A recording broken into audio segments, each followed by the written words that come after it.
చిత్తూరు జిల్లా కుప్పం ప్రాంతం నుంచి 12 మంది యువకులు అగ్నిపథ్కు ఎంపికైనట్లు యూసస్ అకాడమీ డైరెక్టర్ ఉదయ్ కుమార్ తెలిపారు. తమ అకాడమీ నుంచి 12 మంది అభ్యర్థులు రాత పరీక్షకు హాజరై 12 మంది ఉత్తీర్ణత సాధించినట్లుగా పేర్కొన్నారు. త్వరలో ప్రభుత్వం చేపట్టబో ఫిజికల్ ఫిట్నెస్ ఎంపికలో అభ్యర్థులు పాల్గొన్నట్లుగా ఆయన వెల్లడించారు. నేను యూషన్ డిఫెన్స్ అకాడమీ కుప్పం యొక్క డైరెక్టర్ని. ఇటీవల కాలంలో ఆర్మీ అగ్నివీర్కి సంబంధించి దాదాపు 1200 పోస్టులు రిలీజ్ అవ్వడం జరిగింది. అందులో భాగంగా మన కుప్పం నుండి కడపలో జరిగినటువంటి ర్యాలీలో ఆర్మీ అగ్నివీర్ ర్యాలీలో మున్సిపల్ గ్రౌండ్లో జరిగిందండి. కడప మున్సిపల్ గ్రౌండ్లో జరిగింది. ఆ గ్రౌండ్లో జరిగినటువంటి ర్యాలీలో మన పిల్లవాళ్ళు 12 మంది ఇక్కడ నుండి ఆల్రెడీ ఎగ్జామ్స్ అట్ అయ్యారు. దీని ప్రొసీజర్ ఏమంటే ముందు ఎగ్జామ్, ఆ తర్వాత గ్రౌండ్ ఉంటుంది.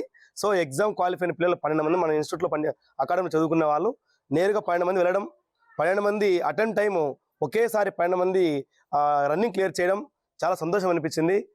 కుప్పం చరిత్రలోనే ఒక్కసారిగా ఒక 12 ఉద్యోగాలు ఆర్మీకి సంబంధించి ఒకే టైంలో రావడం అనేది చాలా అరుదు. సో ఘన సాధించినందుకు మా విద్యార్థులందరికీ కూడా నా తరపున అభినందనలు. సో అదేవిధంగా ఇంకా మన లోకల్లో మన కుప్పం పరిసర ప్రాంతాలలో శారీరకంగా దృఢంగా ఉన్నటువంటి విద్యార్థులు చాలామంది తెలియక ఎలా అప్లై చేయాలో తెలియక చాలామంది ఉంటున్నారు.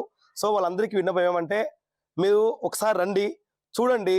ఖచ్చితంగా మంచి అట్మాస్ఫియరు, మంచి మీకు అన్ని అందుబాటులో ఉంటుంది. కాబట్టి మీరు ఎప్పుడైనా మీకు కావాలనుకుంటే, అంటే ఆర్మీకి వెళ్ళాలని ఎవరైనా పూర్వ విద్యార్థులు కావచ్చు, ఎవరైనా కావచ్చు అండి అనుకుంటే 100% వాళ్ళకి న్యాయం చేసే విధంగా మేము చేస్తాము. సో ఇప్పుడు 12 మంది సెలెక్ట్ అవ్వడం చాలా సంతోషం. ఈ విషయం తెలుసుకుని చాలా మంది ప్రముఖులు కూడా మాకు అభినందనలు తెలియజేశారు. సో వాళ్ళకు కూడా ప్రత్యేకంగా